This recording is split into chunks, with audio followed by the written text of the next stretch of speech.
બેનો, આજે આપણે રેસીપીમાં જોઈશું બદામનો હલવો. તો બદામનો હલવો કેવી રીતે બનાવાય તેની આપણે સૌપ્રથમ તો સામગ્રી જોઈ લઈએ. 2 કપ બદામ, 1 કપ જેટલું દૂધ, 3/4 કપ જેટલી સાકર, 3 ટેબલસ્પૂન ઘી, 1/4 જેટલી ટીસ્પૂન એલચીનો પાવડર લેવાનો. હવે આપણે બદામના હલવો બનાવવા માટેની રીત જોઈ લઈએ.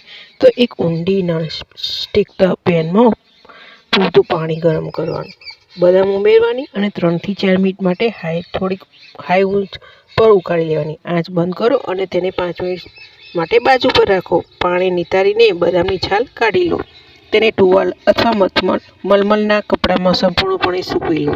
એક નાની મિક્સર જારમાં બેચમાં દરદરું પીસી લો. બાજુ પર રાખો અને એક ઊંડી નોનસ્ટિક પેનમાં ઘી ગરમ કરો.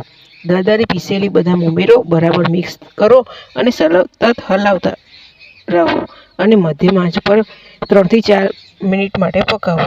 દૂધ ઉમેરો, બરાબર મિક્સ કરો અને સતત હલાવતા રહીને મધ્યમ આંચ પર 1 થી 2 મિનિટ માટે પકાવો. ખાંડ ઉમેરો, બરાબર મિક્સ કરો અને સતત હલાવતા રહીને મધ્યમ આંચ પર 3 થી 4 મિનિટ માટે પકાવો. ઇલાયચી પાવડર ઉમેરો અને બરાબર મિક્સ કરો. બદામનો હલવો ગરમ ગરમ સર્વ કરો. તો આ રીતે આપણે બદામનો હલવો બનાવી શકાય છે ને?